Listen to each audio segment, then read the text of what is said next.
इस वीडियो में हम सभी करवा चौथ व्रत कथा सुनेंगे। जो भी सुहागिन महिलाएं नीलाचली व्रत करके अखंड सौभाग्य की वृद्धि के लिए विधि विधान से 16 श्रृंगार करके पूजन करती हैं, उन्हें करवा चौथ व्रत कथा भी सुनना चाहिए। जब भी आप करवा चौथ व्रत कथा सुने तो हाथों में पुष्प, जल या चावल लेकर के कथा सुने। जब कथा समाप्त हो तो करवा माता की फोटो तस्वीर के पास उसे समर्पित कर दें।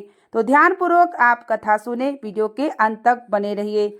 साहूकार के 7 बेटों और 7 बेटियों वाली कथा है।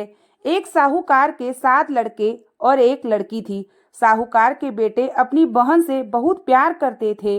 साहूकारनी के साथ उसकी बहुओं और बेटी ने चौथ का व्रत रखा था। चौथ का व्रत में चांद देखकर ही व्रत खोलते हैं।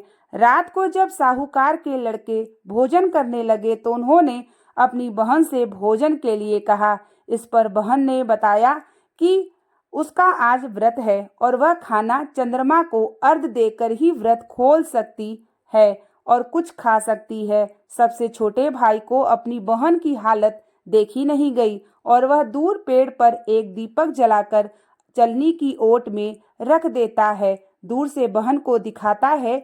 छलनी की ओट में रखा दीपक चांद की तरह लगता है।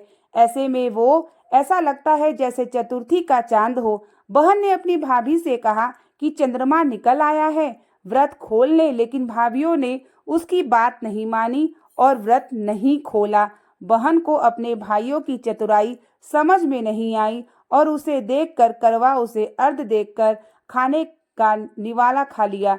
जैसे ही वह पहला टुकड़ा मुंह में डालती है उसे छींक आ जाती है। दूसरा टुकड़ा डालती है तो उसमें बाल निकल आता है और तीसरा टुकड़ा मुंह में डालती है तभी उसके पति की मृत्यु का समाचार उसे मिलता है। वह बेहद दुखी हो जाती है। उसकी भाभी सच्चाई बताती है कि उसके साथ ऐसा क्यों हुआ। व्रत गलत तरीके से टूटने के कारण माता उससे नाराज हो गए हैं।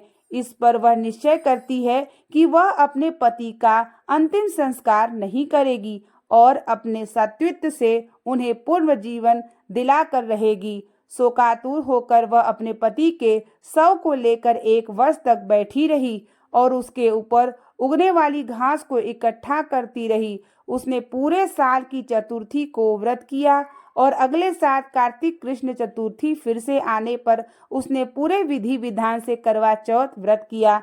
शाम को सुहागिनों से अनुरोध करती कि यम सुई ले लो, पिए सुई दे दो, मुझे भी अपनी जैसी सुहागिन बिना दो। जिसके फलस्वरूप करवा माता और गणेश जी के आशीर्वाद से उसका पति पुनः जीवित हो गया। जैसे गणपति और करवा माता ने उसकी सुनी, वैसे सभी की सुने, सभी का सुहाग अमर अखंड हो। इस प्रकार से कहानी कथा समाप्त होती है। कथा समाप्त होने के बाद गणपति भगवान की आरती करनी चाहिए और क्षमा प्रार्थना करना चाहिए कि अगर हमारे पूजन में, कथा में, व्रत में कहीं त्रुटि हो तो हे करवा माता मुझे क्षमा करे और हमारे अखंड सौभाग्य की वृद्धि करे और सभी महिलाएं जो करवा चौथ का व्रत करे उनके अखंड सौभाग्य की वृद्धि रखें। इस प्रकार से करवा माता से प्रार्थना करते हुए आशीर्वाद लेना चाहिए और फिर अपनी पूजा को समाप्त करना चाहिए। तो इस वीडियो को लाइक और कमेंट में करवा माता का नारा जरूर लगाइएगा। तो मिलते हैं एक नई वीडियो के साथ। तब तक के लिए आप सभी को श्री शिवाय नमस्तुभ्यम। हर हर महादेव।